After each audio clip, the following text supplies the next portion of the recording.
What's up, Melanated family? This is your boy Harrison from melanatedfathers.com and Melanated Fathers TV, bringing you another episode of our video series called History Matters, where we basically break down a particular time in history, whether it be about a particular person or an event. We just like to cover pertinent situations that have taken place in our history. Because it's really my belief that in order for us to move forward, in order for us to create like a clear path to move forward, where we have a complete understanding of what was going on and a complete understanding of the perspectives of the past, look into history is a great way to help shape our future, right? So today I wanted to talk about a particular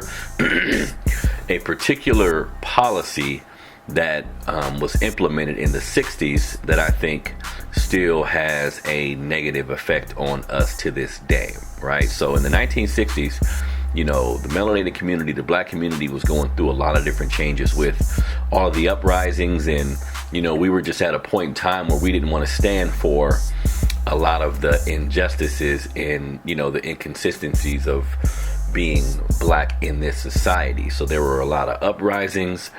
The rebellious spirit was running real high. We had the assassination of a lot of our leaders. So a lot of negative things took place, but also a real rebellious spirit came over a lot of different groups of people like Black Panthers and others, right? So the civil unrest in America was at an all-time high. So what happened then? President Lyndon B Johnson commissioned his close advisor Daniel Moynihan to pretty much let him know what was going on, let him know what can be done with all the uprisings, what can be done with black society to a degree, right? So what took place is Daniel Moynihan wrote a report called the Moynihan Report. Now in this report, he created what's now been famously dubbed the Benign Neglect policy.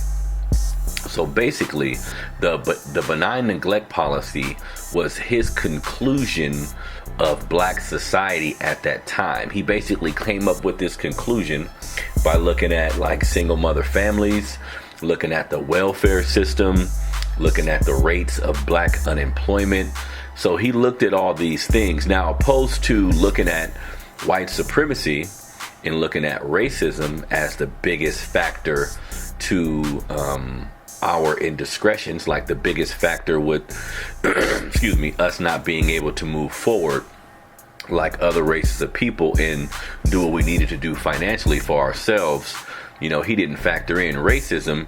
He basically pointed the finger back at us like it was pretty much our faults. Now to me, the Benign Neglect policy is so important because in that report he basically details how the programs that we've been given as black people, the programs that were being implemented at that time, he felt they were more to our detriment. He felt that giving us those type of benefits, not only were we not worth it, but we didn't, our living conditions didn't improve, or our mentalities didn't improve based on giving us benefits. So why do it? He felt that our nation, and I'll quote what he said, he felt our nation had would fare better by paying greater attention to the Indians, Mexican Americans,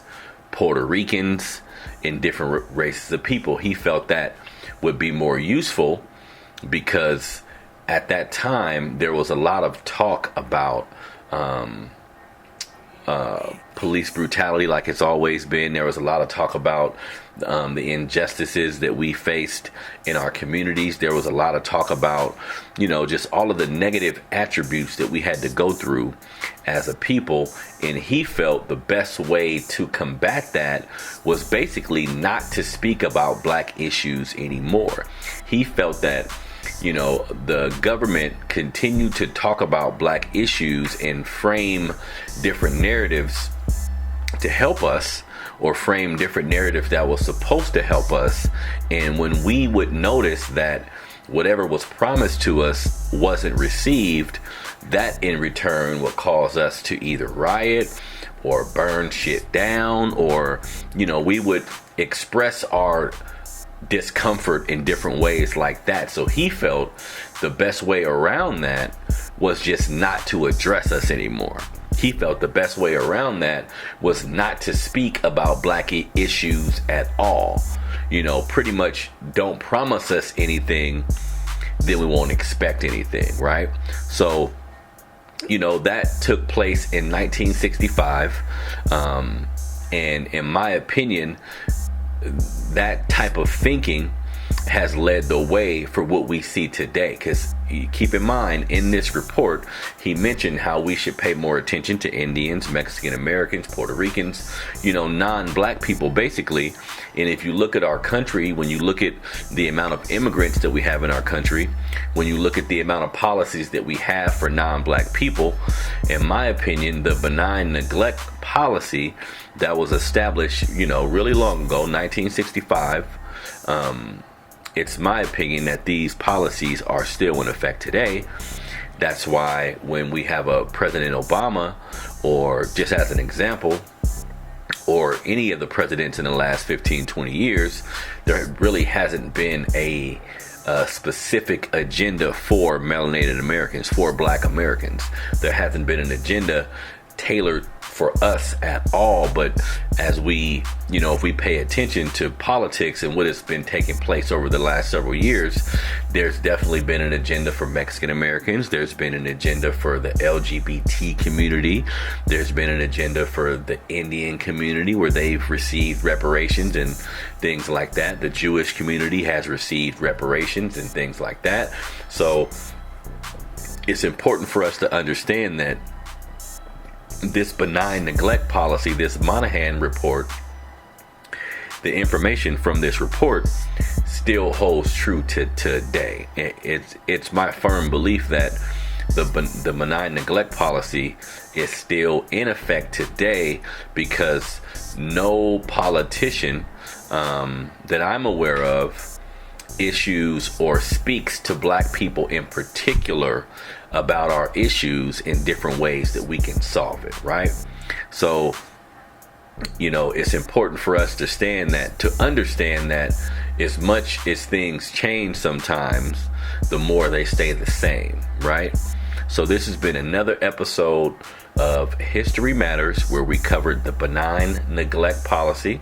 You can go to Google yourself, look this policy up, do your own research on it. Make sure you talk to your family and your friends, your children. Make sure you talk to them about how policies like this have affected our families, how it's affected our culture, and how it still affects us today. So this has been another episode of History Matters. I'm out.